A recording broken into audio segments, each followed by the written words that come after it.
In the summer of 1857, William McDonald was arrested for the murder of Marion Perkins, making McDonald the first occupant of the 9-foot, 2-ton box made entirely of boiler plates and barred windows.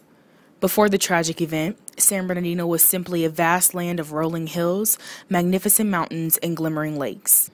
The city of San Bernardino is one of the oldest communities in the state of California and played home to the Mormon community. San Bernardino was first colonized by pioneers sent by Brigham Young. He saw San Bernardino as a trading post, immigration, and mail stop between Salt Lake City and San Pedro. They found abundant water in the valley, along with willows, sycamores, cottonwood, and mustard, as well as the yucca plant. In 1857, Brigham Young called the Mormons back to Utah for various reasons. Most commonly thought was the end of the short-lived Utah War and the weakness and inexperience of the pioneers to stay strong amongst so many non-believers. The city continued to develop in the Mormons' absence. Originally, the jail sat in the basement of the first courthouse and was moved to a new courthouse in 1898. The jail was in use approximately from 1857 to the 1920s. In 1923, there was a major earthquake that ruined buildings and had to be torn down. The second courthouse, where the jail was being housed, collapsed. The jail survived. The jail is a rusting, self-contained, one-room box equipped with 2 wood slates for bed use, a lantern, and a chair. On the jail itself, there is a discrepancy in dates. The jail emblem reads 1852, but the jail was reportedly not built until 1857.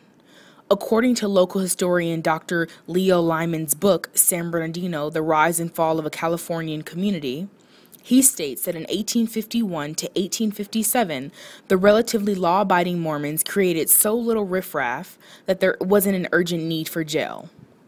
On December 27, 1856, the Western Standard, a church newspaper, reported, "As yet, there is no courthouse, the sessions of court being held in a large room of Bishop Crosby's hotel.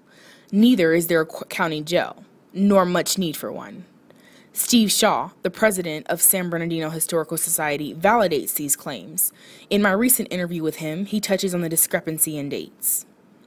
We're not sure who wrote that on there, but it was not 1852. It was definitely after the Mormons left San Bernardino, which was 1857-58 era, when Brigham Young called them back to Utah. And so all of them left.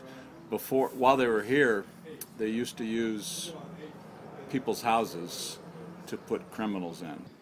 The brown rusting jail has been sitting in private collections, one of the owners being Bill Harrah, most notably known for owning Harrah's casinos.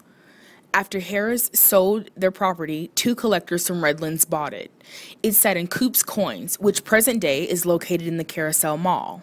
After 6 or 7 years, they were looking to give it away.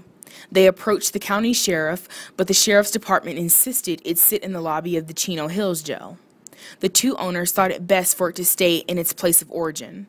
They offered it to the Historical Society under the parameters that they move it and build a structure to protect it from natural elements.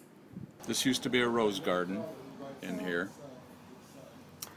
And so we tore the roses out, put the cement in, built carpentry union apprentices come in, and we bought the lumber and they built this overhang for us. And then another person, friend of ours, put the roof on. And so basically all it cost us was the materials, no labor charges.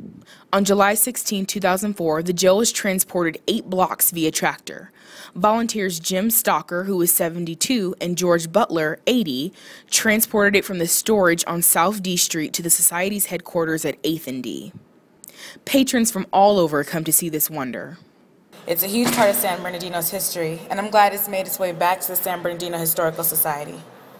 Once a 2-ton box that housed outlandish characters that wreaked havoc on the city of San Bernardino, has now become one of the few tangible reminders of this city's legendary historical tale.